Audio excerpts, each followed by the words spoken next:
Welcome to another episode of Dad Can We Talk. I'm your host, Anthony Ray, and today is episode 42.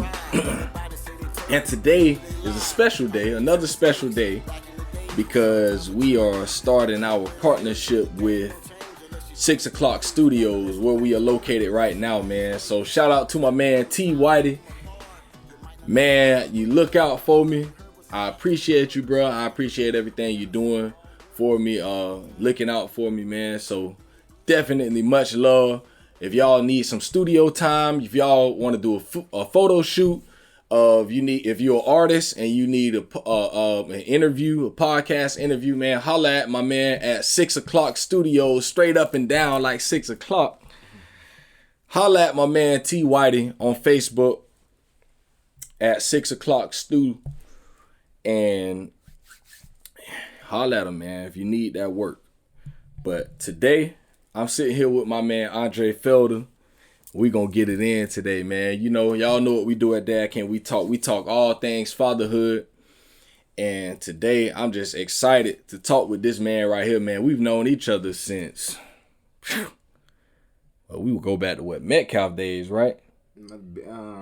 Bishop. Because what element you went to? I went to Rollins. So you were at Rollins. Yeah. Okay, so we go all the way back to 6th grade. I'm pretty sure I played basketball with you at Metcalf, though. Yeah. So, you know, Northeast Gainesville, you know, we both grew up in that same area, man, but we definitely went to school together since 6th grade, man. So our relationship goes way back. Way back, man. So over the years, you know, I paid attention to my brother, man, and I seen that he was a father, seen that he was married, and I'm like, okay, I can't wait to get my brother on here, man, you know, to really get it in, man, because it looked like he's doing some great things, man, you know.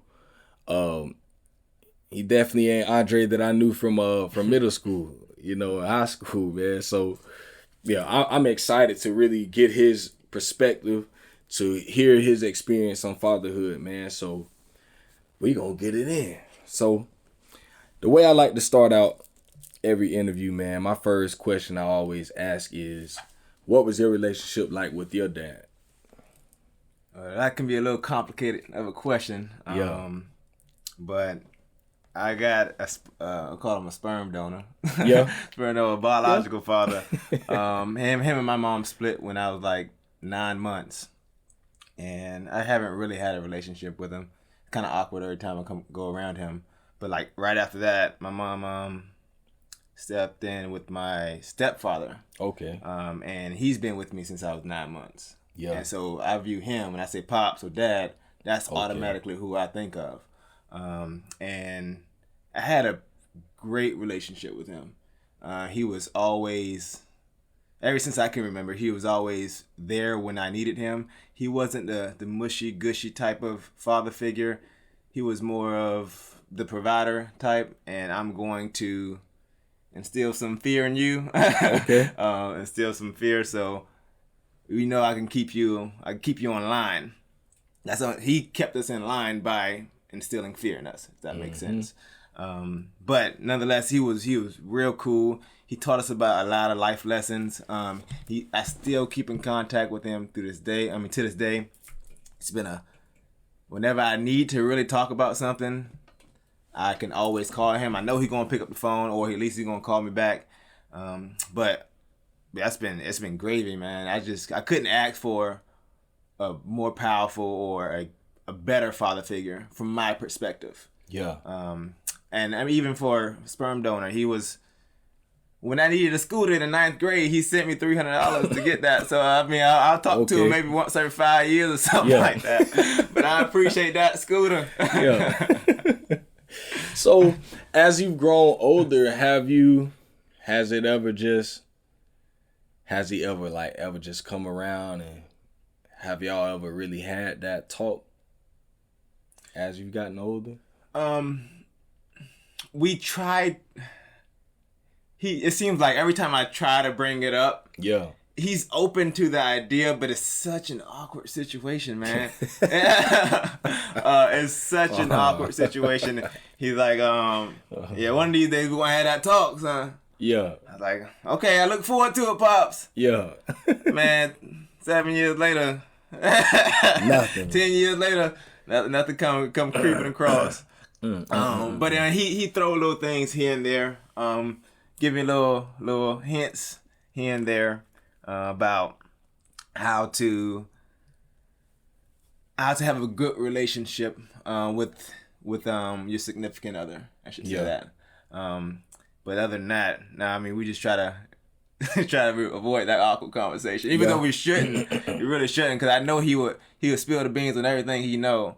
It's just one of the things you can't get over. I can't get over it. Yeah, yeah, it's definitely a difficult conversation, man. You know, knowing from experience, you know, me and my dad, having that conversation was not.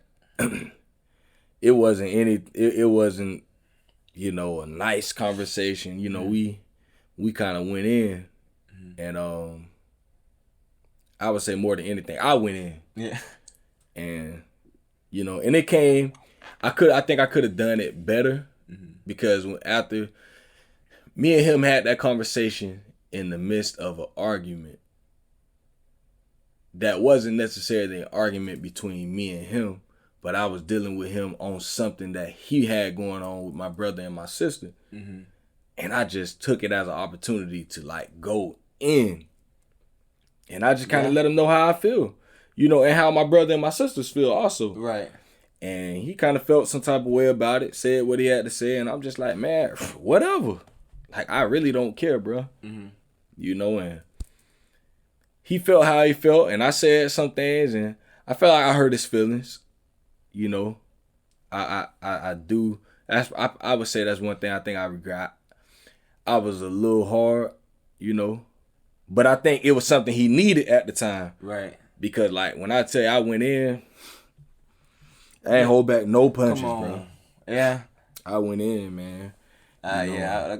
Like I said, I had that fear factor in me, boy. Yeah. But you get to a certain point in life where you realize, look, it's all on the table now. Yeah. It's all on the table. You got to know how I'm feeling, and I got to know how you feeling. Yeah. About everything. I wasn't that ball. I had too many close contacts. Too many close ones. So what I would say, you know, when you do have that conversation with him, I think it's good, you know, make sure it's like, you know, mutual. Both sides, you know it's coming, and y'all, you know, just do it in a way to where it's a mature conversation.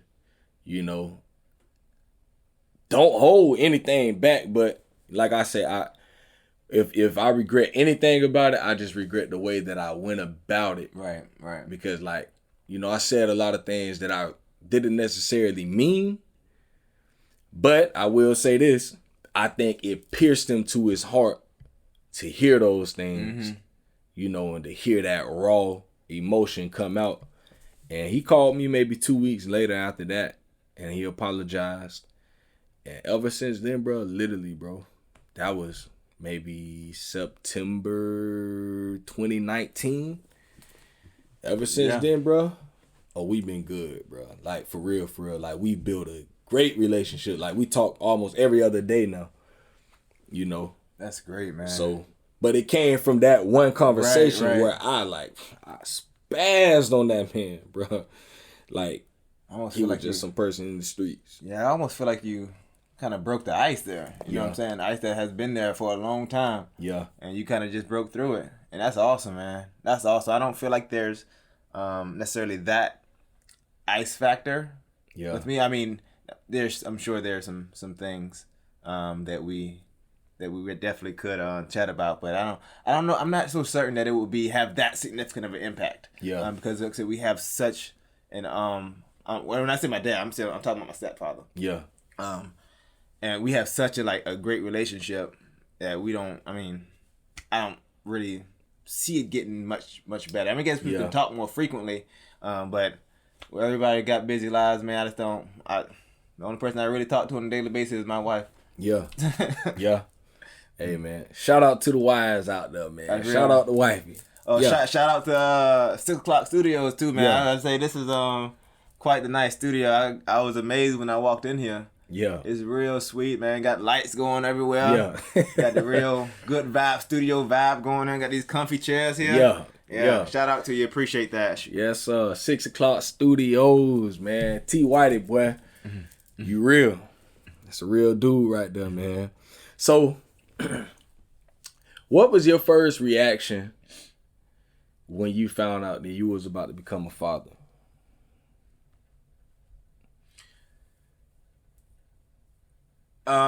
Well,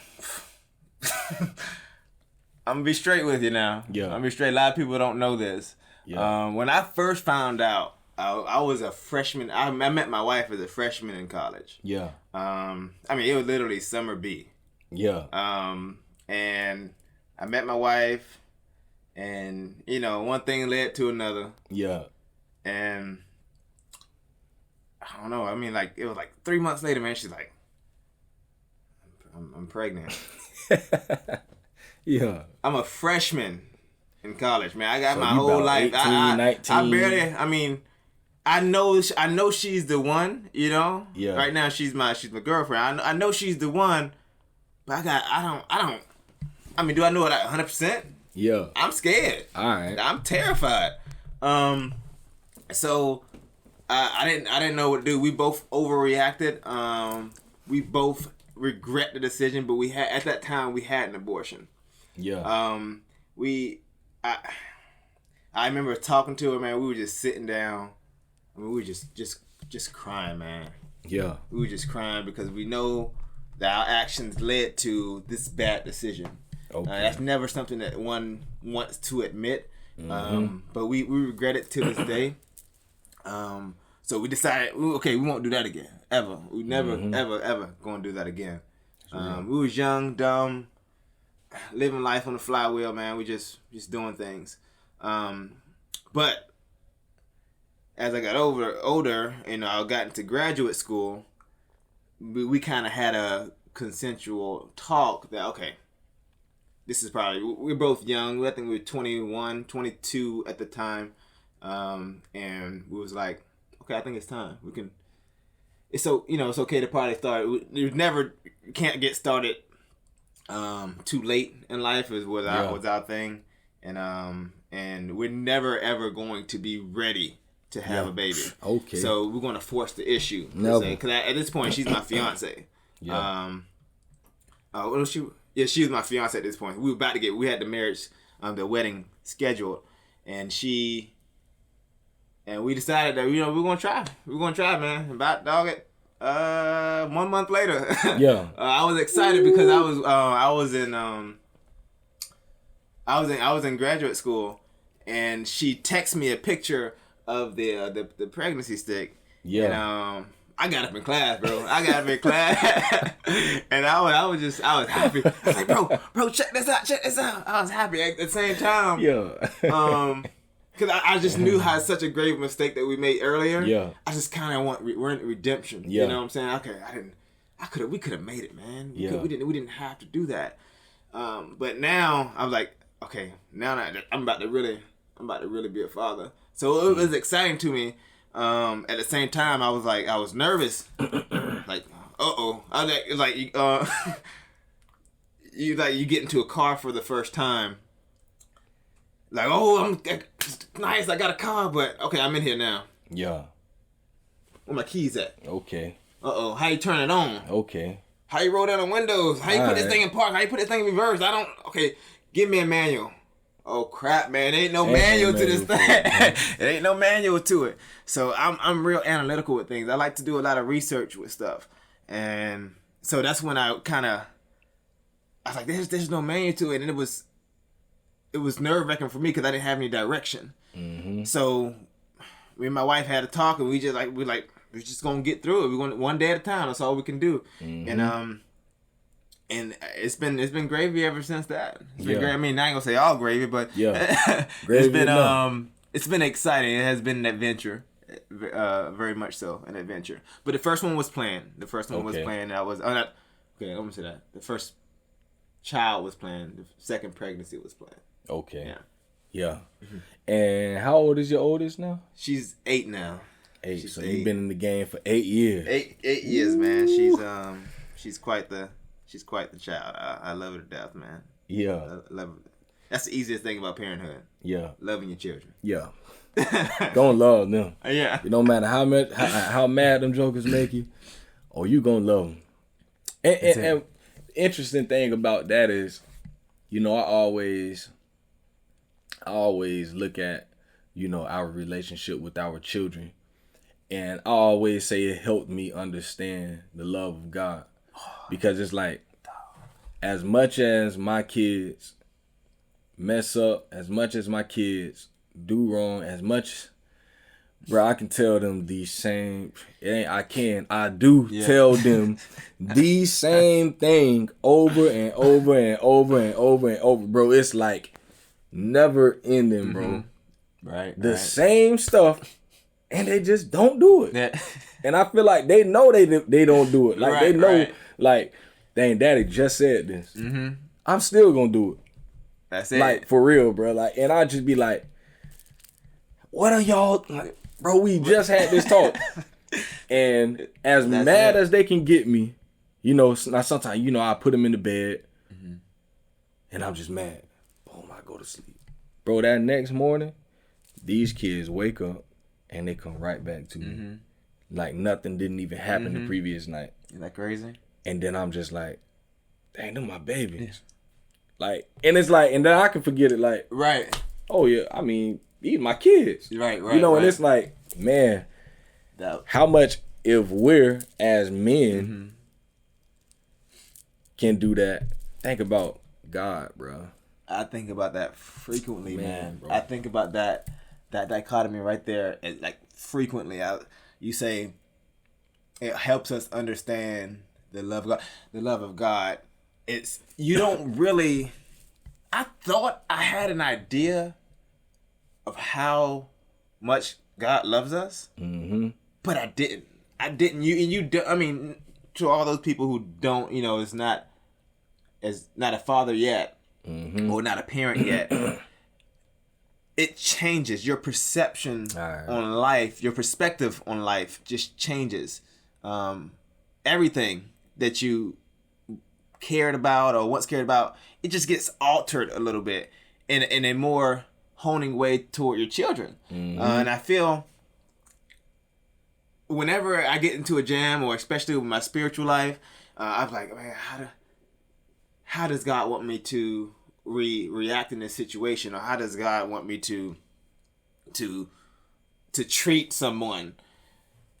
I think about, okay, I literally think about the conversations that I have with my children, because I know that's the same kind of relationship that He has with us, and it's a one of a kind, unconditional type of love that you don't, like I said, you don't understand until you're a parent. I thought, like I said, I understood, but I didn't. Yeah, and I don't think we can. I don't really think you can fathom it without having a child. Honestly, bro, you just don't know. It's a whole different thing, like and that's why I count it as a blessing to be a father, because I honestly don't think that, you can ever really understand, when a child hasn't come from you, and you can look that child in the face and literally see yourself, bro. And everything that this child does, you see yourself in this child. And it's like, literally, bro, nothing can separate you from that child. Right. Nothing can separate your love. Like, nothing can take that love away from that child. Right. Bro, it's like, as mad as I'm talking about, bro, and children, and people that don't have children don't understand. Bro, it ain't nothing like your child that can make you mad. Boy, a child they know how to work your nerves. Absolutely. Because it's like, okay, you have people on the job that make you mad, but you ain't sleeping with them. Right. They don't live at your house. You're not responsible for that person. With your child, it's like, bro, they look to you for everything that they need. You have to take care of this child. You have to love, you have to nourish them. You are their parents. Your coworker ain't that. Right. You know, even your wife ain't even that. You know, this child literally, they can't even take care of themselves. Right. So it's like, in that way, it's like there's nothing like a child that's yours, bro. If you don't have that, bro, it's hard to, like they say, it's hard to for cops to simulate real life situations. Right. Bro, it ain't no simulating having this child. Boy, when that child is yours and they living, it ain't nothing else that you will know until you experience it. Right. You don't know, bro. And they always looking to you for guidance. And the thing is, your coworkers don't really look to you for guidance at all. It's a very, very special, the most special gift, other than my wife. Yeah, straight up. Is being able to father children. It has been remarkable. Just the things that I have learned, going back to God's love, I always want what's best for you. Know that you don't know that yet. Your parents tell you that all the time, right? I know what's best for you. I know what's best for you. Whatever, mom. You don't know nothing. You know that. You don't know. I'm trying to tell you, stay away from that knife. Okay, right. You don't listen to me. Okay, now you just cut yourself. All right. Pick up that glass slowly. Okay, you don't do that. You cut yourself. All right. You know, don't look both ways when you cross the street. Okay, you don't do that. Okay, now I gotta save your life. Okay, straight up. It's just one of those things. Like, God, we do stuff all the time that He don't like or that He cautions us against. Straight up. He loves us anyway, but He always wants what's best for us. All right. And so I'm just keep referring to that that analogy you gave, because that's exactly how I feel. Nothing like it, bro. Man, I know we preaching today. Y'all listen, if y'all don't understand, and it's another thing when you don't understand the love of God. And I know everybody that listen to this might not believe God and all that, but it's two believers right here. So we understand this love of God, bro. It's like, it just make you so grateful, you know, to know that regardless of what I do, you know, and for that reason, you don't want to take advantage of that, because you know, like, even though, you know, we'll go all day on that right there. We would. I'm just stop right there because we're going to go for too long on this right here. But y'all just know the love that you have for your child is the same love that God has for you. I'm going to leave it there. If y'all want to know more about that, hit me up. But we going to stop because, boy, I know we going to go a little too long. Now that you know, so you have two girls, one girl. I got a 8-year-old girl, 6-year-old boy. Okay. And now an almost 1-year-old boy. So you went 2 years and then 5. 2 years. Yeah, boy, let me tell you that. When I last one, boy, snuck up on us, boy. like a snake, boy. That thing snuck up on us, boy. So what, you want more? No, we done, man. We was content at 2. Yeah, we was content. I promise you, we were. But I say, God, we had other things in plan. Apparently, God had other things planned for us. Yeah. So now that you got these 3 children, you have this wife, you work. How do you balance? How do you? We got these 24 hours in a day. How do you make time for all of these different things in your life? Like, how do you balance that, bro?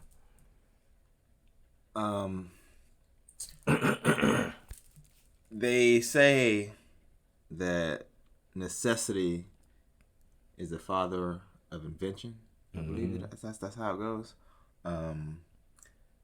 That's one of the more challenging things in my current life. That's more. It's a very difficult task, but how I manage it is having a extremely strong wife, and having a calendar. Yeah. If it ain't in the calendar, it's not getting done. Yeah. It's extremely difficult to make time for yourself when you pull it in so many different directions.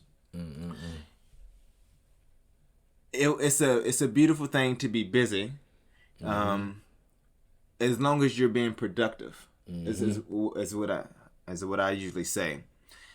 These kids, they make it productive. They make it keep you busy and productive, and you never want to be busy and unproductive. My wife handles a lot of that, of the coordinating extracurricular activities. Everything they do with the calendar, she basically handles. She does a lot of the cooking. I do a lot of the cleaning now. Yeah. I do a lot of the household stuff because I have 2 days typically off throughout the week. But she's grinding too. She's even busier than I am. Yeah. And it's challenging, but it's very rewarding because you can see the fruits. You can see as your children get older, the people that they're becoming. And it makes it seem as though all your work is not in vain. It's one thing, you know what I'm saying, you're doing all this and you really can't see the fruits of it, but when you can see it, actually give you motivation to do more. Not only do more, but be more efficient in doing more, right? Or doing the same amount of work, but being more efficient with it. And that has been a golden ticket for me, is efficiency. Got the same amount of time, right? But you have to learn to do more in that time. But I'm not gonna lie. The children wouldn't be in half the stuff they are in if it weren't for my wife. Yeah, it's not. But so she kind of delegate things and let me just be the delivery man. All right, just tell me I'll go here. I'm gonna go there. When I leave work, I'm going there. You know. On my days off, I'm at home. I'm taking care of the house, whatever.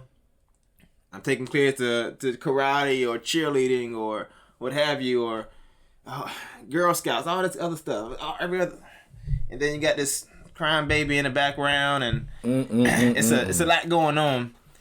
But that almost traumatized me when you said it just now. But it's very rewarding, man. I can't emphasize that enough. It's worth it to me. And sometimes I sit back and I'm like, if I was single and didn't have any kids, what on earth would I be doing? For real. I have no idea. I would be bored out of my mind.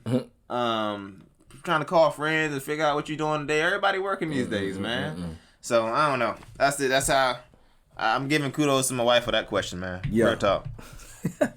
Yeah, it's definitely a blessing, man, to have that significant other there, because you know, it can get hard, bro. Like, that's one of my biggest struggles is having, now I make do, like, now my situation is different. Like, I handle a lot of that stuff. Right. Like, setting this up and going there, like, I have to do a lot of that stuff, man. And it is draining, bro. It's right. And that's why I give a lot of kudos to women that do that stuff, because I do it myself. Right. And I'm just like, yeah, it's definitely real. This is not for the weak heart. Right. You know, it ain't for the weak hearted whatsoever, man. You know, and I know there's a lot of people that would get in these situations and faint, bro. Literally, you know, because it's so hard, man, to keep, you know, I think fatherhood ain't for the weak-hearted. You know, marriage definitely ain't for the weak-hearted. Like, I said to every man out there, listen, boy, if you ain't got the stomach and a strong mind, just stay single. Just keep your time and stuff to yourself, you know. And I tell people this all the time, you know, just don't put the woman through that. Right.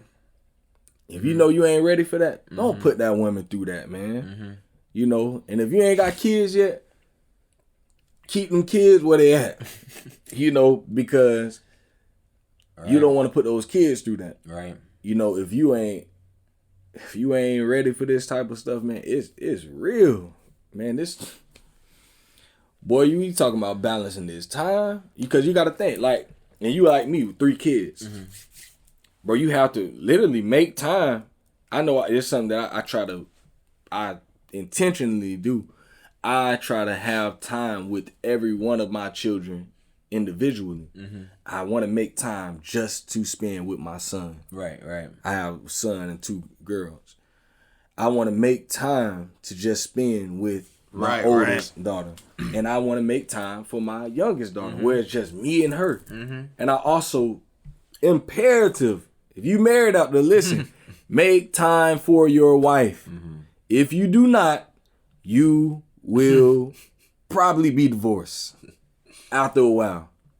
And I'm just letting y'all know that, you know, because there was a time in my life where I didn't make time for my wife, and I paid for it. Right. You know, right. Our marriage was on the rocks. Literally, I'm talking about we finna fall off them rocks. Right. You know, so it's very difficult to make that time. And then if you work, you better make time for that job. Because if you don't make time for your job, guess what's gonna happen? You're gonna be divorced from them too. Right. And they gonna kick you to the curb.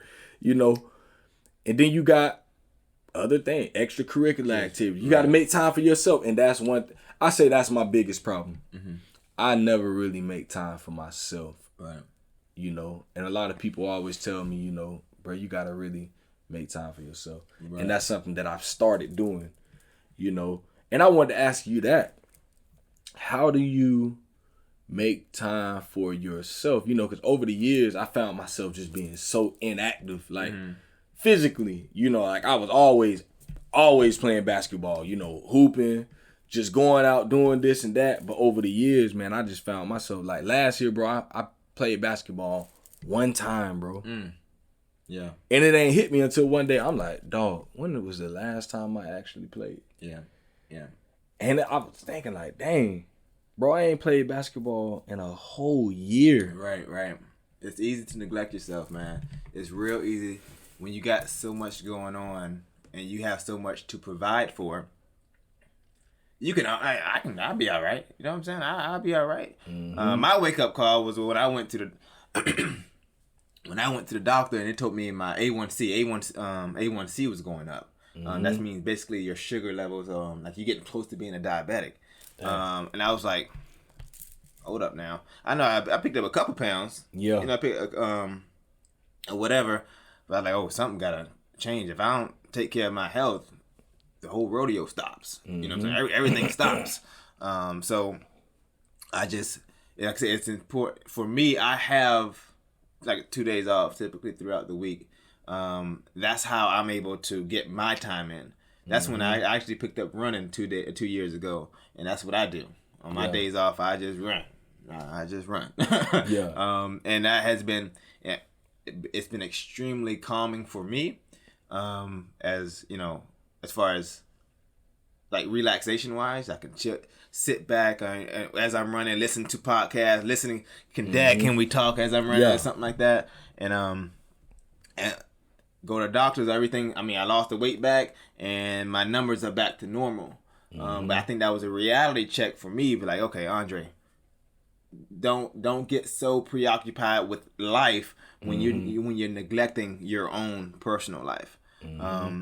And the hardest thing for me, you were saying one of the hard things for me is making time for each individual child. Yeah. Now, a lot of times, I made a promise to myself, Andre, I'm gonna make more time for my children this coming year. That was one of my New Year's resolutions. And it's one thing when you have them all together. That's frequently frequently happens. To have them individually, to have that individual time is important.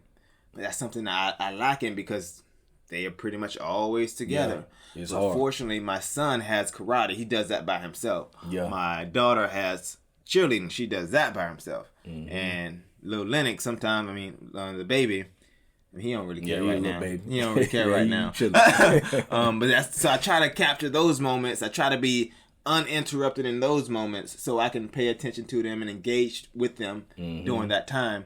So they know when they look up, when they doing that punch or when they doing that flip, they look up, they see daddy there. They see daddy paying attention and rooting them on. I think that does more for their subconscious than any school can. Okay. As far as character development. That's real. So I just that's a great point, but making individual time for them because they want to know that in their little minds they think their world is all about them. Right? Yeah, they're worried about who cares about me? They don't care about your electricity bill. They don't care about rent. They don't care about none of that at all. They don't care. They just want to know does daddy care about me? Yeah. You know what I'm saying? Does mommy care about me?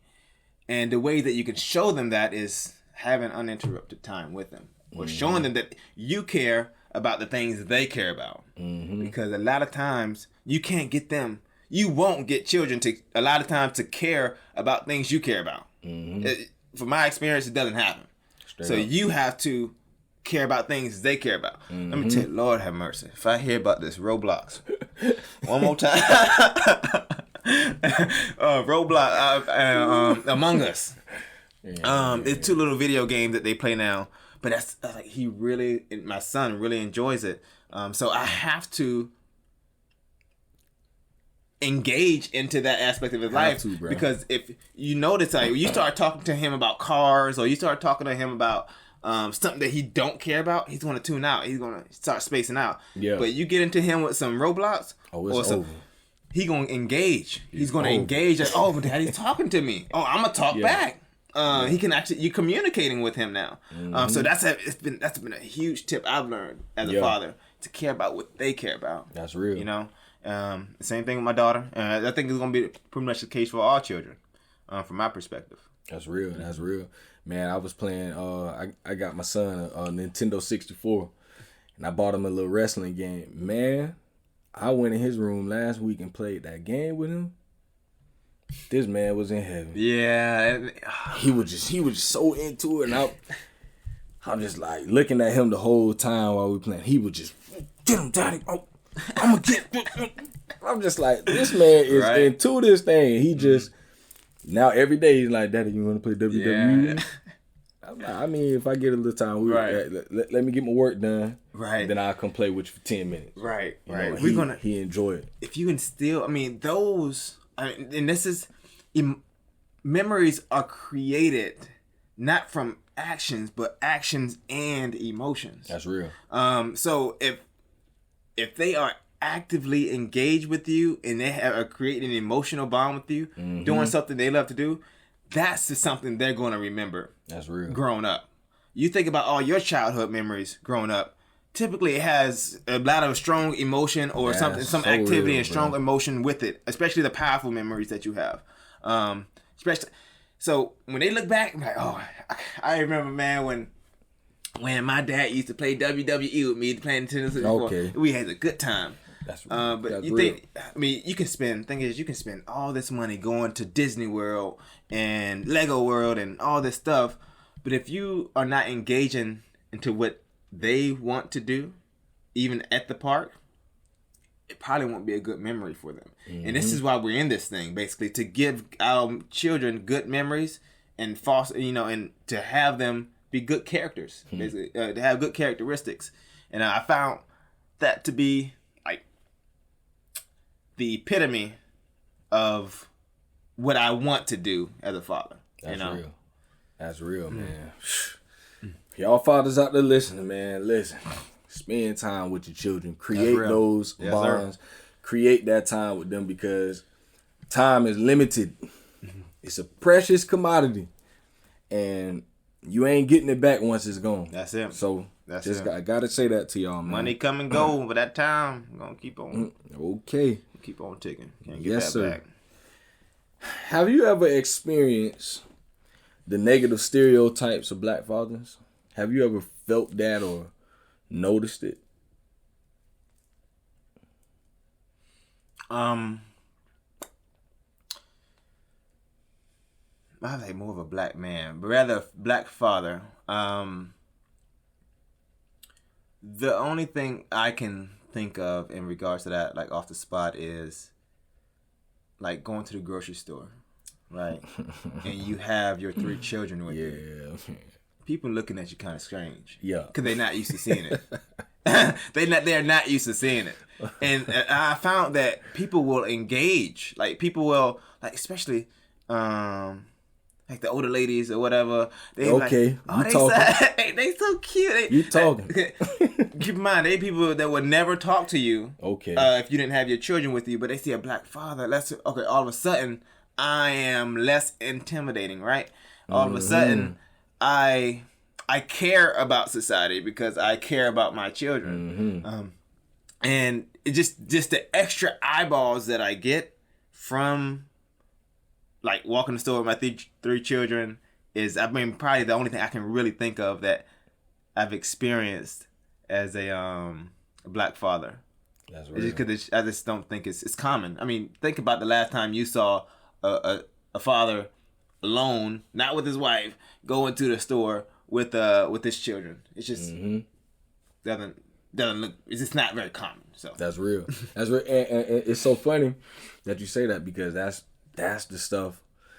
Those are some of the reasons why I started this podcast. You know, because I felt like, you know, there's other fathers out there like me.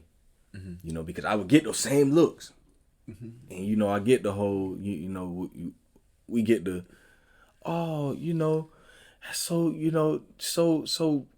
cute that dad is out with the kids, like right, always out with my kids. Like, my wife at work, even my children, you know, and it's like I always say I do understand the sentiment. You know, I do understand that, you know, in the past it wasn't something that happened. Right, you know? right.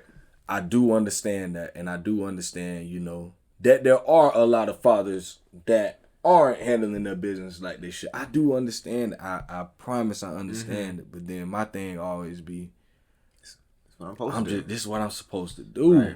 Right. Like, guy I listen to named Sho Baraka. Sho Baraka said in one of his songs, he had this one line, and he says, "I'm getting praised for activities a father should perform." And when he said that in the song, I'm like, so like, I'm getting praised for activities that a father should perform. Ain't nothing that I'm doing special. Right. Ain't nothing extravagant and extraordinary about what I'm doing. I am literally bringing my kids to the grocery store because we need some food at the house. like, what the heck? Right. Like, we need some bread at the house. Oh my goodness, this just happened like what I think yesterday or the day before yesterday. I was talking to my wife and my son had woke up and he was like, Mommy, I made up my bed and I ate my breakfast and I'm all ready for school. So on driving to school, she's like, so Mommy, can I get something from the dollar store? Can I get something from the dollar store since I did my chores? My wife say, son, that's what you're supposed to do.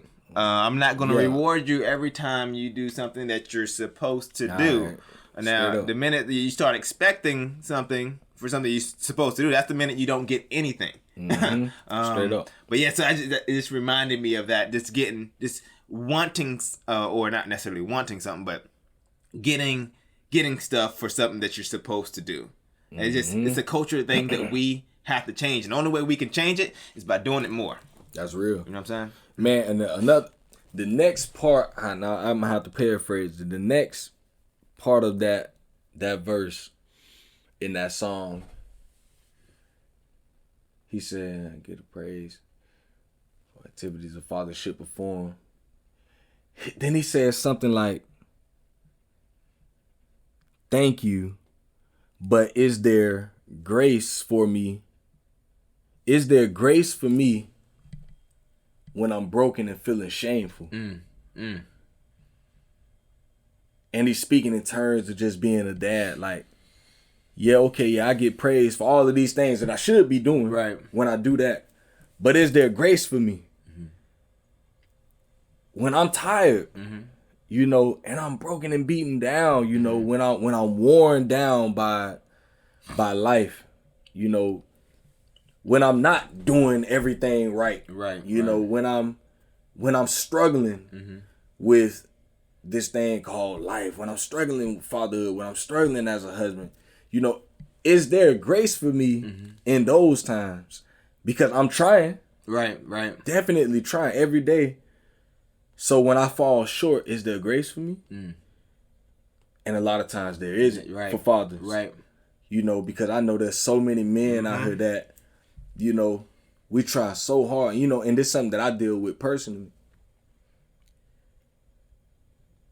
Everybody see this great man, you know. People look at the Facebook and like, oh, okay, you know, they see me with my kids, they see me with my wife, you know, and I get so much praise on the daily. You know, for doing what I just do. You know, it's just my life. But people like my wife see me every day. She see the times when I ain't the best father. You know, she see and she hears me when I can sit down and talk with her and express how I know so many things that I feel like. You know, I'm very self-conscious. You know, I know at times, you know, I ain't reading to my father, to my children like I could, like I should, or even like I used to. You know, I'm not. You know, at times, you know, I wasn't playing the video games with my son. The reason why I went to play with him last week because I had just talked with my wife the previous week. Like, my son came to me one day, and he was like, Daddy, can we go outside and throw the football? And I was, bro, listen, I was so tired that day, man. Bro. I was so tired, bro. I'm talking about, man, like, I was just worn out, bro, mentally. Just tired, bro. I'm just being honest, bro. Like, I'm tired, so worn out, man. And it was on a Thursday. Thursdays are my long days. Thursdays are days where my wife works from 11 to 8. So when I get off work, I go straight to pick up the kids like I do every day. But then I'm with the kids for the rest of the day. Ain't no break.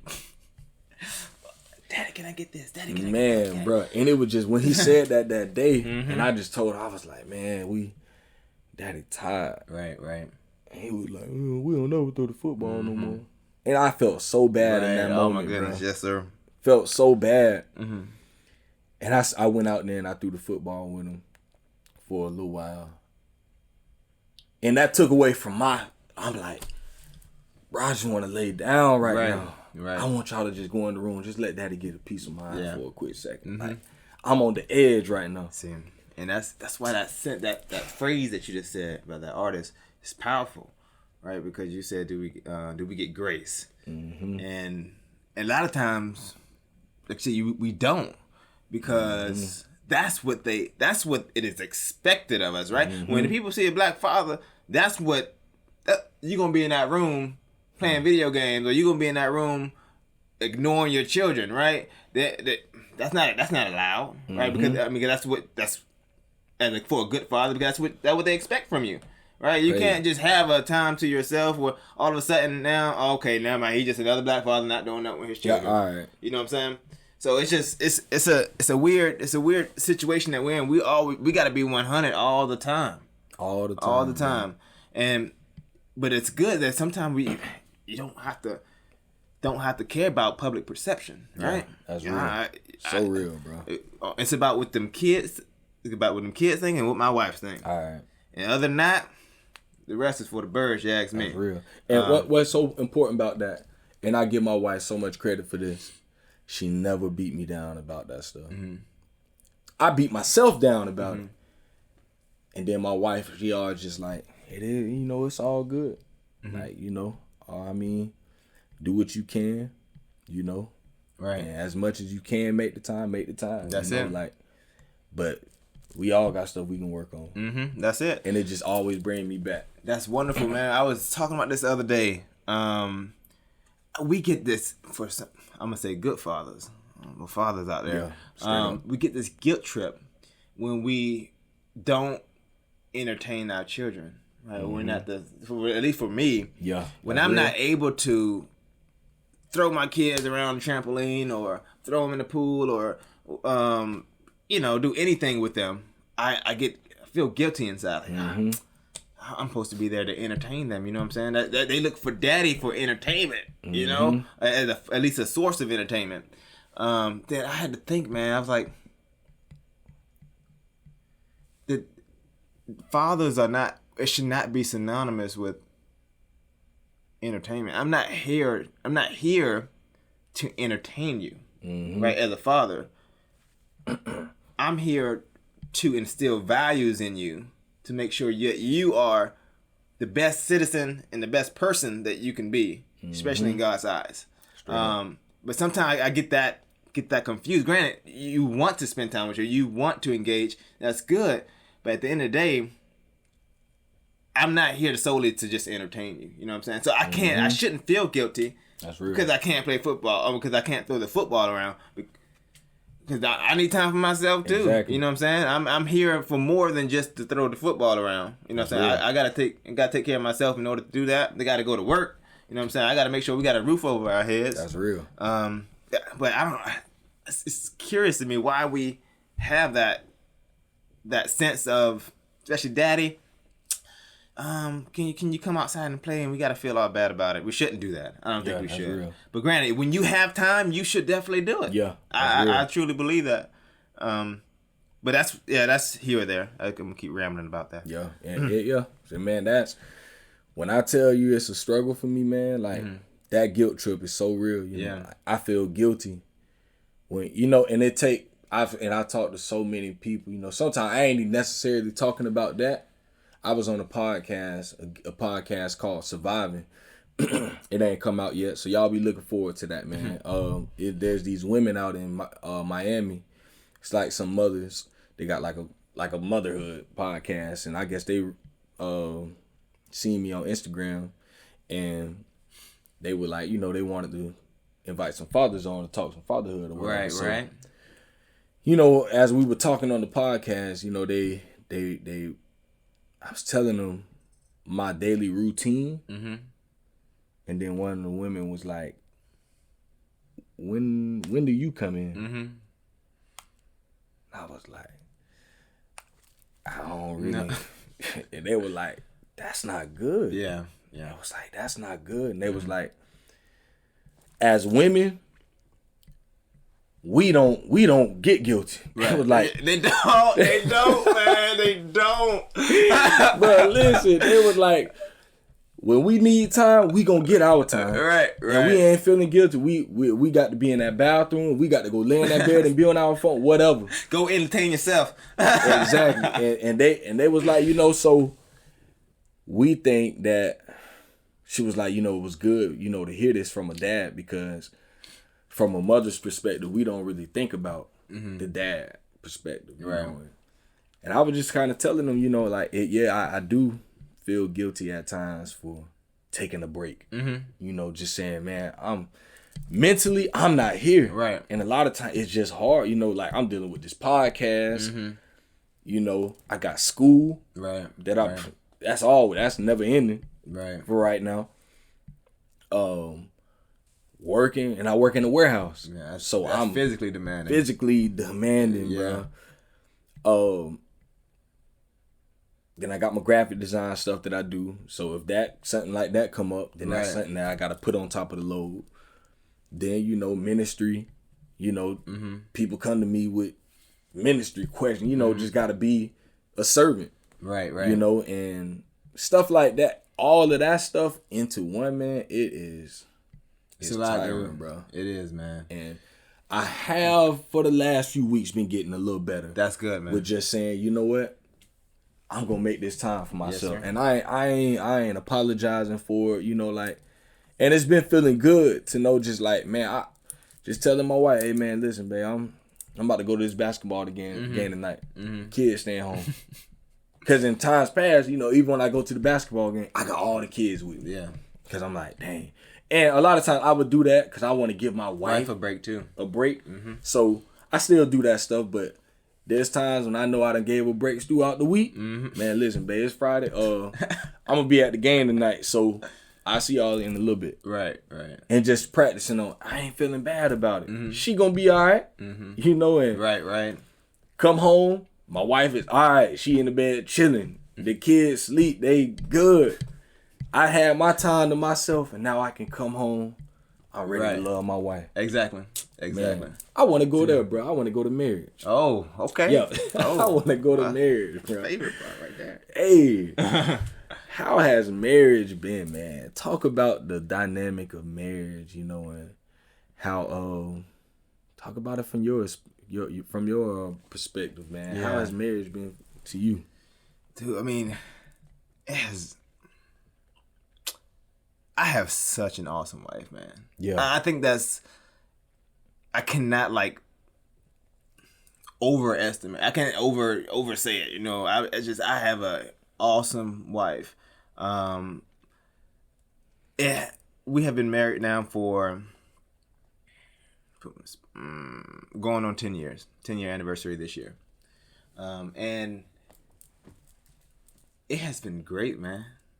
I mean, if I had to put a percentage on it, you know, it'd be like 97% good, 2% shaky, 1% bad. You know, I think we had a lot of things early in our marriage that we had to iron out to set the foundation for a good growth track. The biggest, especially with having kids, the biggest thing for us was communication.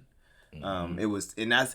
But every time we had an argument, we always was able to narrow the root down to communication. Yeah. One way or another, it was falling in that gap. So I was like, okay, we got to figure this out. And it took a long time, but men and women communicate totally different. That's what made it hard. Because we communicate totally different. We don't think to communicate when we should, and they think you should communicate. They should know when you should communicate based on when they think you should communicate. You know what I'm saying? And that's not how we just don't think like that. So once we got that ironed out, it's been smooth sailing, man. I can't even picture or fathom a better marriage in my eyes. Yeah. Especially juggling the kids, trying to be on one accord with everything. Because the kids can't see division. They can't see, you know, arguing. They can't see a lot of things. You gotta kind of keep that kind of tucked in, so they always know that mommy and daddy loves each other. You know what I'm saying? So I just love it. I mean, it's been all, like I said, mostly good, man. It's mostly great, actually. It's been amazing from my aspect. That's real, man. Marriage is like you say, those early years, man. It's hard. Boy, I'm about to throw out the window a couple times, bro. I open up the window. Yeah, those early years, man. They're. But I think they're the most important years, man. Those early hard years. Because like when you look at it, you know, like you said, I think this year we hit 9 years. And maybe we'll hit 9 years. Marriage is 2011, 2020. Yeah, we hit 9 years this year. And those beginning years were like such a hard, they were shaky. Yeah, man. Shake. And then, you know, having kids and those early years, getting used to having children and all that. Right. But I would say now, going into our 9th year, man, we've learned to communicate. Right. That communication is like it's everything, man. It's at the top of if there's a ladder, right? It's at the top of the ladder, but it ain't nothing more important than it, man. That communication. and understanding the dynamic of a woman, man, they're different, bro. They're different creatures. That's it, bro. man. So I don't even at this point in my life, I don't even try to. I mean, I just try to observe and collect patterns, basically, and I go off those patterns. I don't even try to understand them no more, bro. Because somebody said, like men have minds like boxes. I forget who said this. Boxes that's connected by one string, right? And in order to get something out the next box, you have to close this box. Yeah. Shove it to the side and open this new box, one thing at a time. Yeah. Right. And sometimes when you're having a conversation, okay, I'm in this one box, but you then you start going into a different box. Now I'm not paying attention no more because I gotta close this box up first. Let me close this box up. It's a way of thinking that they're not used to because their brains are like. You ever seen those wire brushes? Yeah. I forget what they call. Whatever. It's like a spool of spaghetti. Yeah. Right. They don't have boxes. No such thing. Yeah. It's just a whole bunch of spaghetti wrapped around each other in a big old ball. Everything is connected. They can see. They can see how this person's life is connected to this person's child's school. They can just do it. And it's all wrapped, and it's all based upon emotion. Everything with them is based upon emotion. So once I realized that my brain is just not wired like theirs, I stopped. I stopped trying to assume. Right? I just cut it off. I'm like, okay, here's where communication come in. Yeah. Let me get clarification. So you want me to go to the store and pick up an onion? Okay. Yeah. Now, what kind of onion are you looking for? Yeah. Okay. Because they already think they already know. Okay. In their mind, I'm thinking of a yellow onion. Okay. So when I come home with a Vidalia onion, you get upset with me. That's just bad communication there. You didn't tell me what kind of shredded cheese to buy. Okay. So I got the generic. We ain't never get no generic shredded cheese. We gonna get. You said shredded cheese. Well, shoot. That's it. But because once I understood that aspect of it, like I said, it's been life changing for me. And not only that, is that whenever we got in an argument, we have to realize that I always looked at my wife. We learned it at one of our marriage seminars. You'd have to look at your wife as a full-length mirror, right? She is there, from my perspective now, she is there to reflect the imperfections in you, right? So you always, when there's a problem, there's not a problem with her, there's a problem with you. Look deep down. It's hard. Look deep down to find out what are you doing wrong. What could you be doing better before trying to accuse her? That's real. Long as I do that, man. That's real. I have not. I mean, we had maybe one argument over the past 3 years or something like that. And it's been fantastic, man. But it's hard to do because it takes because we're prideful creatures. You know what I'm saying? We're prideful, right? We want talk. That ain't. Look, you wrong. You did this. You know you wrong for that. I don't know why I gotta explain this, and it's never gonna get anywhere. Just building up tension. But once you flip that mirror around, okay. I guess I could have said that better. I guess I could have picked up the phone and told her I was going to be there another 30 minutes. Okay. You know what I'm saying? I guess I could have called her and asked her what kind of onion to get. That's real. Just little things like that. It makes all the difference. In my marriage, it has. And just picking up little clues like that has been why. I mean, I believe we have a wonderful marriage. That's real, man. And I love to hear that, man. You know, I love to hear because y'all look. Cause how old is your wife? 31. So we all about the same age. Right. Me, you, my wife, your wife. I love to hear those a testimony like that of marriage because people try to paint these pictures that marriage don't work or something or you can't get married when you're young and all of these, and I know y'all probably heard some of that same stuff. You gotta live your life. Right. Like, That's it. That's exactly what say they say. all these things, but we living testimonies of that, bro. Like, marriage can work. Marriage, it ain't the fact. It's never the fact that the marriage ain't working. Marriage is marriage. Right. It's you. You know, and Right. and that's what we have to get in our heads. It ain't the fact that I don't care if you get married and you 20, you 19. Right. If your marriage don't work, it ain't because marriage don't work. It's because you ain't worked out with marriage. Exactly. You didn't understand some things about marriage and about relationships and about your wife or your husband. Yes, sir. It's always y'all and not marriage. And people put it on marriage. Marriage ain't this. Marriage ain't that. Man, I love man. I've had my ups and downs with it. I've had my hard times, you know. But through it all, marriage has made me a better man. Absolutely. 100%. I've learned so much. Like you say about learning, looking at your wife. Man, I've learned so much about myself through my wife. It's amazing, man. It's absolutely amazing. Crazy. I'm not gonna go to preaching again. So I'm not gonna Bro, listen. Boy, and one thing I love about my wife, my wife she ain't afraid to tell me about myself. She gonna give me the 110% real version of what I need to. She gonna tell me straight up, you just don't like being wrong. Yeah. And she gonna tell me straight about you. That's your problem.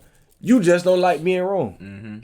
You don't want you mad right now because you wrong. Right. And you trying everything in your power to not just be like, you know what, I'm wrong. Yeah. Yeah. And then when she say something like that, I be mad. Well, what you mean? What you mean? And then once I, you know, cause I very prideful, bro. Yeah. You know, especially when it comes to stuff like I don't be wanting to be wrong, cause I just be like, dang, bro, she right about something else. You know. And honestly, bro, sometimes I just don't want to give her the satisfaction. That's it. Knowing she was right. Bro, pride is the biggest. Bro. It will rip a marriage in half, man. Oh my God. Bro. Like, I just don't be wanting to give her the satisfaction to know, like, dang. And lately, I honestly been working. Maybe like start last year, like because we had a rough patch last year, and I had to really take that into consideration. Like, man, you know what, bro, just be wrong, bro. Right. And like my wife had to explain to me also. She told me one day, because we had this situation. It was so petty, bro. It's always petty looking back at it. So petty, bro. So we had just moved into the house. This is last September. We had just moved into the house or whatever. I think I left in the morning to take the kids to school. It was a Monday. I'm off on Mondays. I took the kids to school. Most of the time when I take the kid to school, I come back home. She's gone. She's going to work. Right. So I got back home. The door was unlocked. So I'm like, hey, bro, she just gonna leave the door unlocked? So I text her like, you know you left the door unlocked, right? She was like, I didn't go out the door. I went through the garage.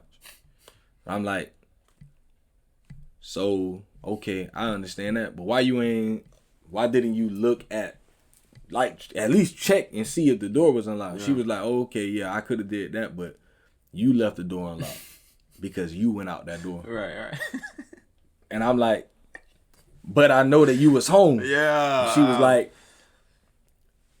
you knew I was home, but even if I am home, you should always lock the door behind yourself because you don't know if I could be in there taking a shower or when in sleep. You should lock the door. That got me hot.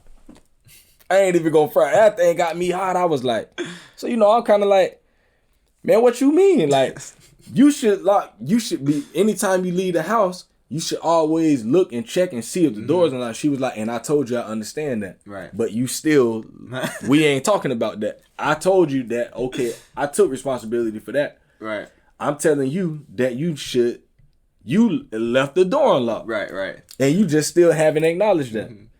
So we went on and on. I took it to a whole other place where it shouldn't have even went. Exactly. And after like 10 minutes of us texting, arguing, she was just like, I can't believe, like, this is so childish. You going on and on and on about nothing.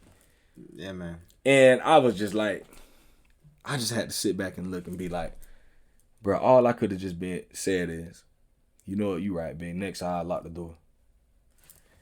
So simple. She would have had a nice day. You would have had a nice day. Everybody would. Oh, but you got to knock that pride down. That's a hard thing to do as a man. So easy, bro. Ever since then, I lock the door every time. Yeah. Simple stuff, bro. Man. Like, it's the most simple thing. Because she was like, in the mornings, I don't go out the front door. I just go out the garage. Right. Okay, cool. Man, bro, it's demo. That's how marriage be that simple, Exactly. bro. Exactly. And I think the reason why some marriages don't work is because those little things don't go unaddressed, right? And they just start to add up. Little things like super stuff like that. Onions and door unlocked and stuff like that start to unlock. All of a sudden, you start to build this animosity toward her. You know what I'm saying? The animosity toward a lifelong partner, that's never a recipe for success. No. But yeah, I'm glad you shared that story, man, because I mean, and knowing how to, looking back at it, how to address it now. That's real. What I'm saying, learning from it, learning from your mistakes, and keep on pressing on, because there's gonna be more. But okay, you already know it. But yeah, so for all y'all out there that's listening, that are either married or even thinking about getting married, bro, it's a simple thing, very simple, but it's hard also. Simple but hard. Very hard. And I say hard because it's hard to cast down your pride and just tell yourself, man, she right. Yeah. And I promise, bro, everything will be so much like, and it's just simple. It ain't the end of the world because I was wrong, and some people might say, well, it wasn't wrong. She still could. Man, bro, listen. All that technical stuff don't matter. That's it. I can leave out the door when I take my kids to school and lock the door. Right. Simple as that.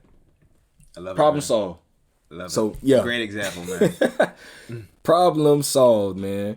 So, what's one aspect of parenting that you want to be better at?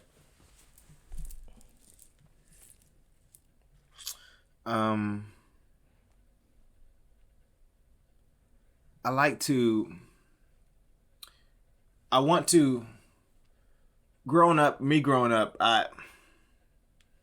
it just wasn't, most people had this story of, had a lot of money growing up, whatever. But I think struggling growing up instilled a lot of values in me. Hard work, dedication, motivation, persistence, perseverance. All these things was molded to me through experience that I had to go through. And I worked hard to make sure that my children don't go through that, right? Hard thing for me is to instill those same values in my children without have them going through those experiences. It is extremely, extremely difficult because sometimes the best teacher is experience, and they don't really understand what struggle is, or why do you need motivation? Why do you need persistence? You know what I'm saying? If they haven't had to really use it. So you're trying to mold it in different aspects of their life so they can have those characteristics growing up. They were beneficial for me. That's all I know. Yeah. I know, so I'm going to try to put that in my children. I'm going to try to put all the positive that I've done in my life and try to instill that to them. Not only that, man, engaging into all aspects of the child, mentally, physically, and spiritually.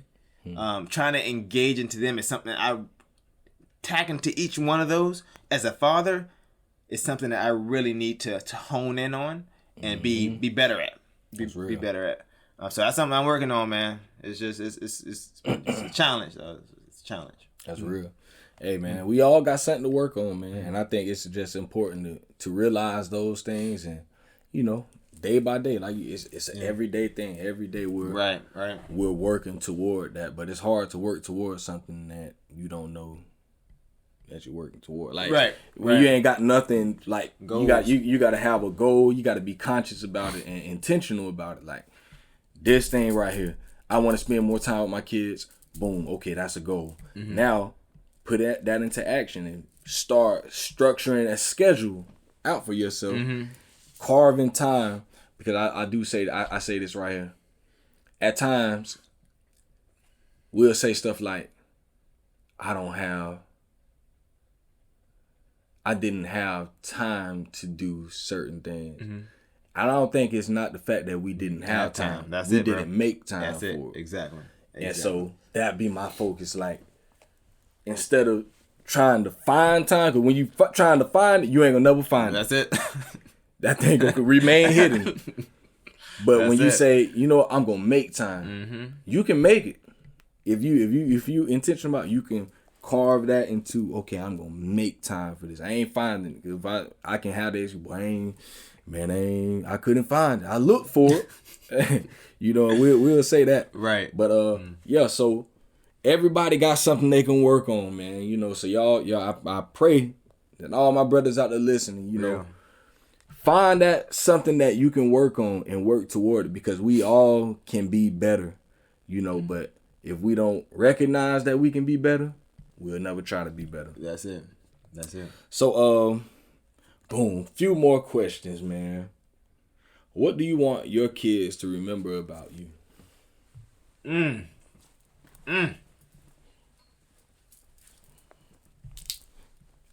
Dang, boy, that's a good one right there. I just want them, man, to really know that Daddy always had their best interest in mind. Daddy would sacrifice his own life for his children. I want them to know that. Daddy would sacrifice his own life for his children. Straight up. And if they could remember that, man, and just know, not only that, man, and know that I'm always there for them. You know what I'm saying? I'm never going to stop being a daddy. I'm never going to stop. So if they can just get those concepts in their mind, man, I will consider like my fatherhood journey and pretty successful one, man. That's real. real. They can talk to me about anything. Yeah. You know, I don't want to be able to talk to me about anything. That's real. Yeah, that was a hard question though, bro. Yeah. Yes, sir. Trying to leave that legacy behind. That's man. it. That's real.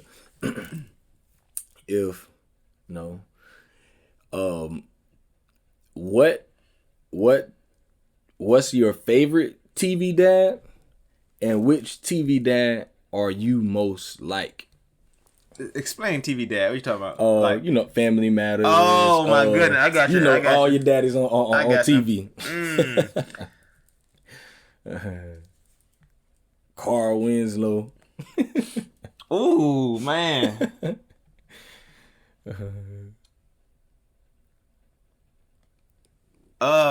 Man, if I had to pick one real, I'm going Uncle Phil. Uncle Phil. I'm going Uncle Phil. Man. I'm going Uncle Phil all day, man. That man, he had a different, he had a personality where he was stern. He was kind of strict. He had comical kind of sides to him. But at the end of the day, you know Uncle Phil was a good father. All right. Nobody can question the fact that Uncle Phil was a good father. Straight so up. when you look at me, I want you all things aside, Straight up. just know that I handled my business and I know I was a good father. Yeah. So that's what I mean. Uncle Phil, man. Yeah. He took care of his business. That's good. I like real. that one. That's real, man.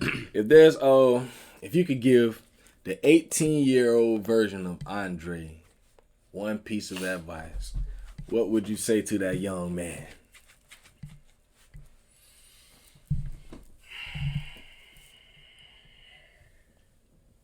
$18-year-old Andre, boy. Hey, when you see this girl on campus named Rethea Felder, make sure you cop her. All right, don't think twice about it, right? Okay. Go ahead and marry her as soon as possible. Okay. And invest early. Okay. Not only invest financially, invest in yourself spiritually, invest in yourself educationally, and invest in yourself. Yeah. And I think you'd be a whole lot better. That's something I didn't really do growing up then. I didn't think about myself. I didn't invest in myself. Mm-hmm. So that's it, man. That's what I would tell him. That's real. And hopefully he take it in heed. That's real. That's real. Take it and go with it, baby. Go with it. Invest in yourself. Please, please, please, please, please. We don't say nothing else today.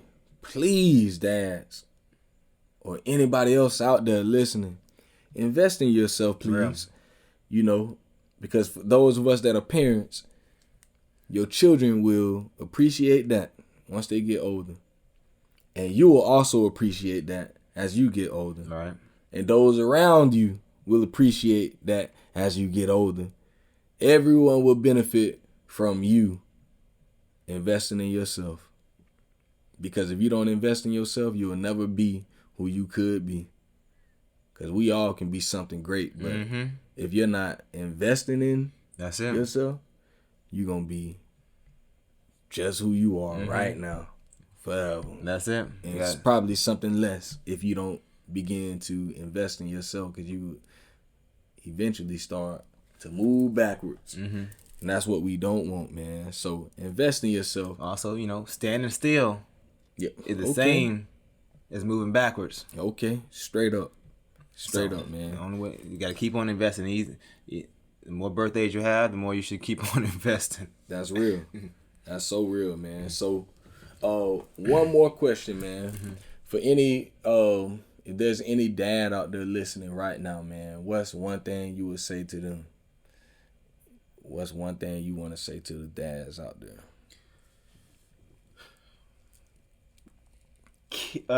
Children are a gift, not a burden. I can leave it real simple like that. Children are a gift, not burdens. You know, it's easy to get them mixed up sometimes. So when they start asking for stuff and they start getting real annoying. But it's been the so treat them as such. You know. Treat them how you treat your the best gift that you've ever received in your life. Think about how you treated that gift. You know, whether you just throw it on the floor and step all on it, probably not. You probably have it on the, if you use it every day, you probably take really good care of it. You know what I'm saying? You probably cherish it. You probably want it to last for a long time. Just try to, but if you get that old, you know, cup for Christmas, you know, this might maybe not be the, you know, or somebody give you a fish for Christmas. It's more or less a bird. I gotta work for that.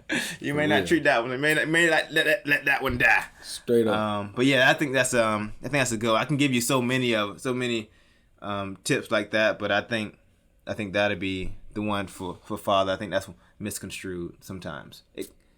Sometimes you get wrapped up in our own lives and forget that children are one of the greatest gifts that we could possibly have in this world. That's real. Spoken like a true father, man. Spoken like a true father. But yeah, man, that's it for the day, man. That was I think we covered all our bases today. And this right here was good, man. You know, I learned so much just sitting down with you, Brian. You know, you an encouragement to me, you know, to see you continuing to push forward, man, and, you know, continuing to be great. You know, every time I see another great father out there, man, that just gives me even more encouragement to keep on pushing, man, because I know that, you know, the next generation looking at us. The next generation depends on us, man. So when I see another brother in action with me, man, I can't do nothing but show love, bro. That's it, for real. Hey, man, I appreciate you having me on, man. Let's get up. I love what you're doing. The concept is absolutely amazing. The implementation has been flawless. So just keep it up, man. Just keep it up and keep recruiting. Here, as long as you need me, man. Now I'll be a supporter of the channel as long as possible. Straight up. As long as you know, keep this going. And because it's gonna be a great thing. Because when you get on TV, bro, don't be forgetting about me. For real. Matter of fact, we're gonna work on this 4K camera for you, boy. Though we're gonna work on the 4K camera for him. we gonna get that this year. That's a goal for Dad Can't We Talk. We gonna get y'all some good video content, man. You know, but right now we gonna work with what we got, and we can dig it right now. Yeah. So, hey, man, yeah, we gonna continue pushing, man. Another shout out to my man T Whitey, man, for lending us this great space at 6 o'clock studios, man. I can't thank my brother enough, man. You know, this is definitely it's top of the line. It's nice, man. Yeah, listen, good brother right there, man. So I just want to send another shout out to my man T Whitey. Shout out to all my dads out there, all my supporters, man. Y'all are everything, man. Y'all keep this thing going. Y'all keep it pushing, man, and y'all continue to do what y'all do, man. Continue to be great. All the other fathers out there, man. Just continue doing what we're doing. That's all we can do. Continue pushing, continue walking, continue running. Keep it moving. Right. We cannot become discouraged and feel like you want to stop, man. That's it. Yeah, man. This episode 42. We'll be back again next. I won't be back next week, but I'll be back in 2 weeks, man. So, yeah, y'all be looking forward for March. I'm planning a big round table with some leaders of the community, man. It's gonna be we're gonna call it the State of the Nation. And when I say the nation, I want this to be a something for all of our black men, black fathers. We're gonna talk about the state of our nation, you know, of our community, because I believe that we need a space that's for us. Right. Someplace where we can come and talk with one another. Everyone that comes and is a part of this is going to be from different parts of the community. And we going to sit down. We might have some differences, and we going to talk those differences out like men should. And we're going to come up with solutions. So y'all stay tuned for that, man. Probably either the second week in March or the fourth week in March. So, yeah, we're in the planning stages of that, man. So that's going to be big, man. It's gonna be powerful, man. So y'all stay tuned for that right there. But as for now, we out of here, man. It's Dad Can We Talk? Yes, sir. Yeah.